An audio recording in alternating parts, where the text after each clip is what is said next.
I'm excited. I'm excited. Hey, oh, if you are a Survivor fan, I want to mention this. I'll just visit a park and there's an event going on. In life isn't just easy peasy all the time. High five. Virtual high five. How's my lifeline? I got a really long lifeline, don't I? Woo. Woo. There you go. I have kind of small hands. Okay, today is my last day in Flagstaff. Woo! Yes. And I just wanted to get a little coffee chat out with you. You want some coffee? Here you go.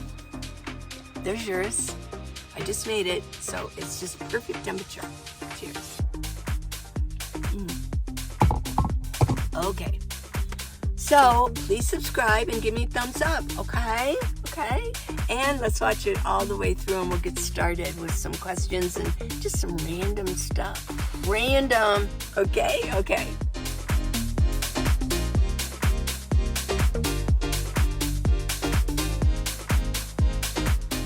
Diane Johnson.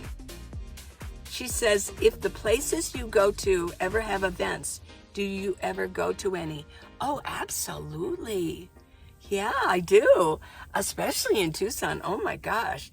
I mean, in the Christmas time, I mean, there's a lot of events at the U of A, the University of Arizona, and there's events at the Tucson Convention Center. Yeah, I go to events sometimes at parks.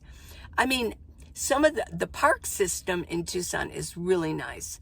So, they're all over the city. So there's going to be events, especially on the weekends.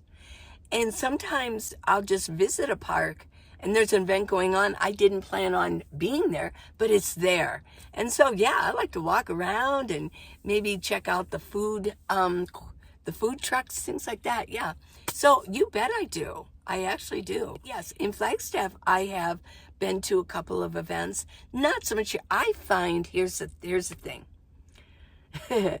In Tucson, there's the tram, the tram system, and then there's the bus system. I don't so much use the bus system anymore, but the tram system can kind of get you where you want to go.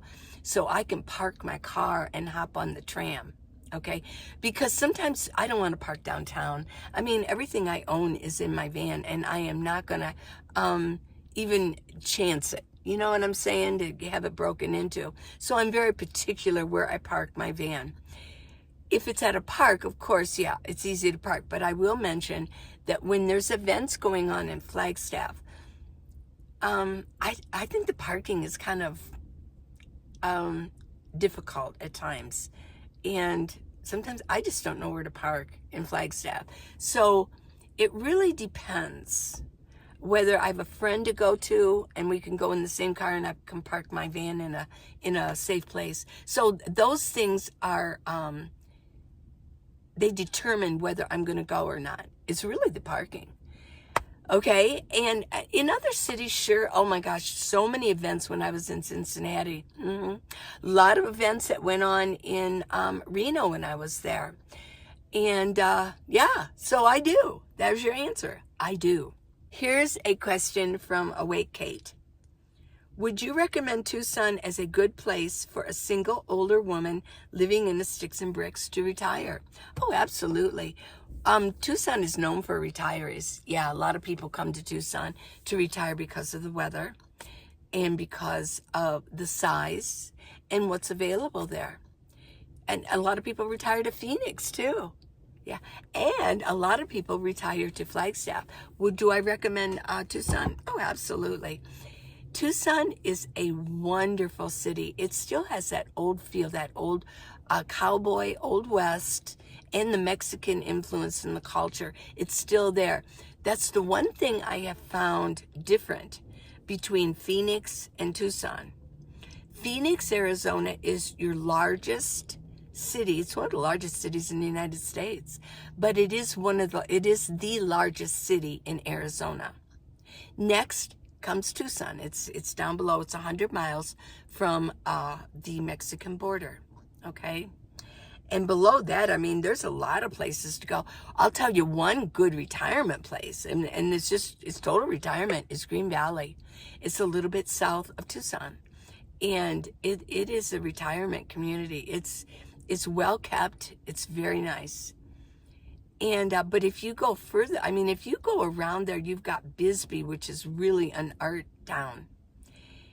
You just have you got Tubac. Oh my gosh, Tubac, Arizona. That's an art place too. So there's a lot of things to do in that area. And there's a lot of places to go in Tucson. And as retirees, there's quite a few senior centers all around, dappled all around the map of Tucson. Yeah. And you can go there and get lunches. You can meet up. They have events. And yeah. So Tucson is well known for retirees. As far as prices, though, I'm not really sure on homes. Here's what I'm seeing. I think, yeah, prices of homes are high in Tucson, I think. Renting is a little bit cheaper. Whereas when my daughter went to and moved to Cincinnati with her husband, they found it cheaper to buy than to rent. But in Tucson, it's a little bit cheaper to rent, I believe. So, no, it's a great town to retire in. A lot of things to do. They've got the Tucson Convention Center. They've got the Music Hall. They've got the U of A, University of Arizona, which is one of it's up there on the list of really good universities. It's my alma mater. Yeah. And, yeah, U of A is pretty cool. Well, you know, let's go Wildcats, you know. Bear down, Wildcats, you know. The Wildcats, yeah. Let's see, what else? I mean, there's just so much there.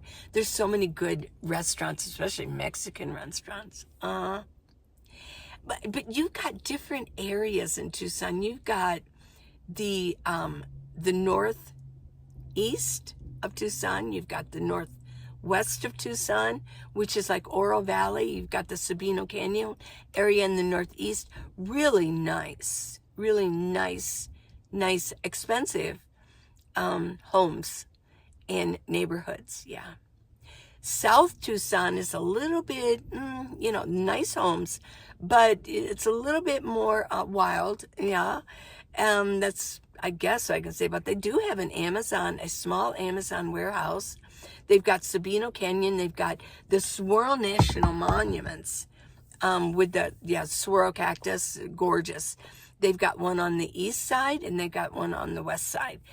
And they're both different. There's just a lot to do. So I'm kind of excited to get there because there's going to be a lot more things available for me to do.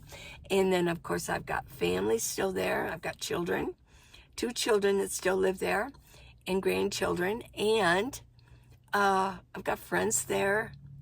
And so there's a lot more to do. There's a lot more available than in Flagstaff. I guess, over the past month, I've been kind of very inactive. I'm sort of like, waiting game. Yeah, sort of a waiting game. And I just ran out of things that I even wanted to do. I just didn't feel like going to the Grand Canyon anymore. And this summer, of course, has been pretty much isolation anyways. So, yeah. So those are really good questions. Thank you. Now, my friend I mentioned him, he's up north, and I mentioned that he was on a little trip in his SUV. And the parking issues that he's been through a little bit lately. So I wanted to bring this to light. We text, and we talked a lot about this, on what he did and how he's learning how to live in his SUV. He wanted to go see a lot of the tree changes, the leaves turning up north. And so he wanted to just take a short trip for like a week. And he wanted to test out living in his SUV with this little dog. Well, we did a lot of talking, like, oh, well, how did you feel about this? Oh, well, he would ask me questions. Well, what should I do about this? How did you handle this? Well, we came to the conclusion that, oh my gosh, van life isn't just easy peasy all the time. And I think that maybe in some respects, I've kind of made it out to be that way. Oh, it's just minimalism, and it's just so much easier than living in a bricks and sticks. But you know what? It really, there's a lot to do. Let's just say, for example, I want to get out my stove and I want to make my coffee, right? Well, I could just walk out into the kitchen if I lived in a house and I put my kettle on and turn it on. But no. Living here, I got to pull out my stove, put it all together, put in my butane, get everything out of my cupboards, and then make my coffee, get out this. I can't just sit it on a counter. I got to pull out my counter, right, and put it down so that, and I always have my tray because I don't want to be spilling things inside of my van. And that's just my stove. There's so many other things. Now that I have this little teeny cooler over here, it's still like I can't just go walk over to my refrigerator and open it and pull something out. No, I have to take off the towel that I have on top of it, take it off, get in, and pull it out, and then cover it all back up again. And then when I put things away, I got to do it all over again. It's not always just easy peasy. There's a lot more work to living in a van. There really is. You have to go through more movements and steps. I have mentioned before that you will lose weight once you get in here because you're constantly moving around. You're constantly pulling things, and then you have to put everything back. So it's not always I'm just going to sit back and make it, and then it's easy. I can't think of the right words. But, it's not always easy. Okay, so, but we talked back and forth because he's still living in a home, and he let me know the difference that he felt because of being in a house. Because it's been almost 8 years since I've been in a home, and sometimes I kind of forget. I take all of this for granted, okay? But he does mention that, yeah, you do have to go in and you have to clean the bathroom out once a week. You do have to clean out the refrigerator. There's a lot more cleaning and maintenance when it comes to being in a home, in a bricks and sticks. That's for sure. I mean, I give everybody that. But to think that it's just, so maybe it's a good balance. Maybe it's all balanced out. It probably is a little bit more work cleaning and maintaining a bricks and sticks home. Somebody's pulling in. They can probably see my lights here. So I just wanted to bring that to light, that everything just isn't always easy. Ooh, everything's just, I mean, some people say, yeah, I got things at my fingertips, kind of a lot. Yeah, it's not like I have to constantly walk out into the kitchen, to put something on the stove, or I have to go in the bathroom to get my lip gloss or whatever. Yeah, things are a little bit more at my fingertips. But I do keep a really clean home here. I keep it really clean. I mean, I just did laundry, so I laid down all my new, nice, soft, velvety towels. Yeah, so everything's clean. Every day I take this one towel off that I mainly might have hair and little crumbs or little dust or whatever. I take it out and I shake it, and then I have to put it all back down properly so that it doesn't shift. So yeah, there's things that I still have to do living here to clean, and I kind of straighten everything up every day. So yeah, so that I can live in it comfortably. Let me stretch out my knees here. Here's something random for all of you. I put this at the end.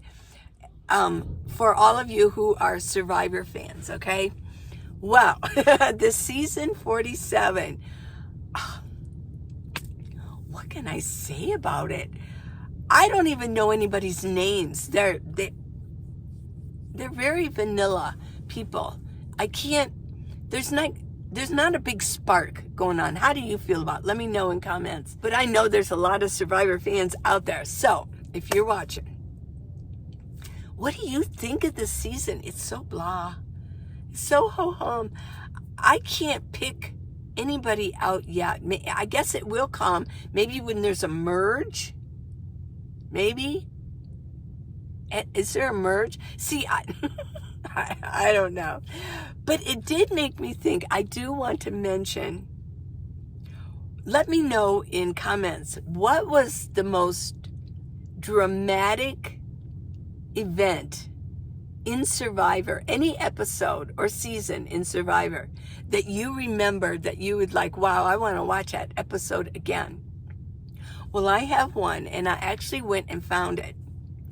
It's season 26, maybe episode 9, episode 10. It's with Malcolm. I think it's fans and favorites, right? It's when Malcolm, Reynolds, and Eddie. When Malcolm did that, when he pulled out those idols, and Reynolds had won safety. Yeah, he had the head around his neck. He had the thing around his neck. So that I had to watch that again. I found it a couple days ago and watched it. That was so awesome. Do you remember that? Yeah, they really wanted to get those 3 guys off because they were powerhouses. And then Philip, oh my gosh, Stealth R Us, yeah, yeah. He had that whole thing going, and people were going along with it because that's what you do in Survivor. But they were miserable with him, and he was so egotistical. He would, well, he lost the challenge, right? So then he pulls Malcolm aside later, and he goes,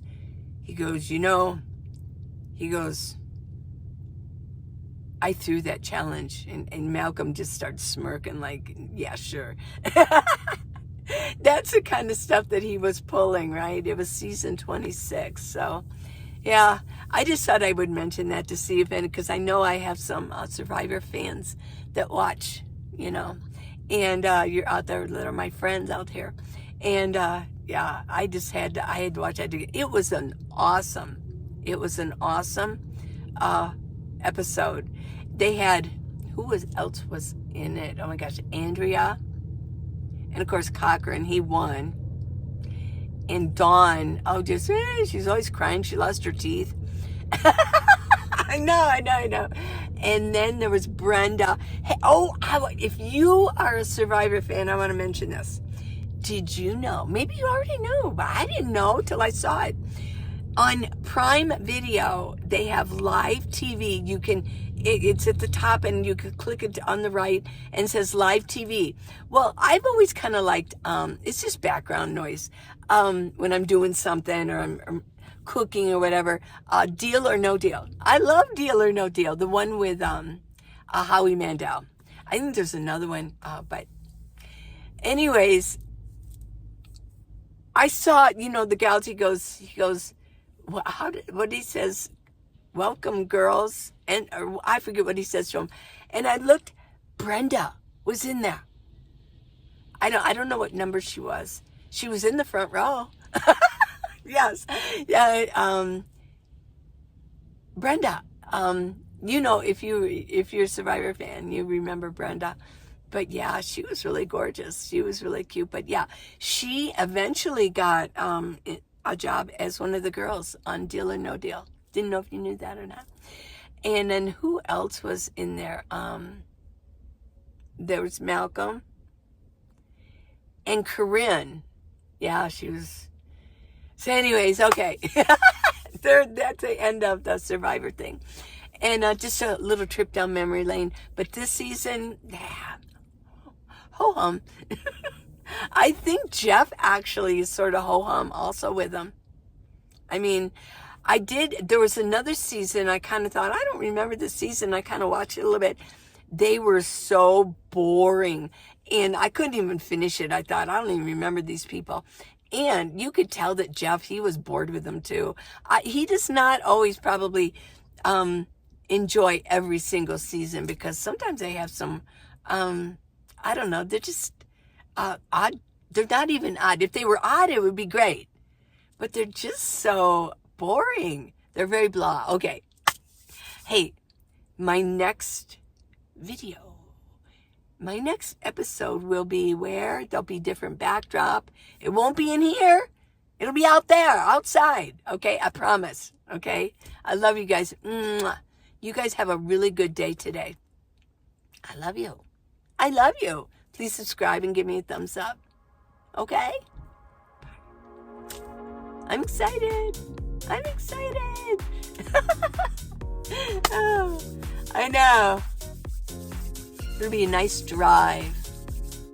Yes. You're still here. All righty. Yes. Got me cross on. And what's cool is, let me show you. The words, I don't know if how you can see it. It says Jesus.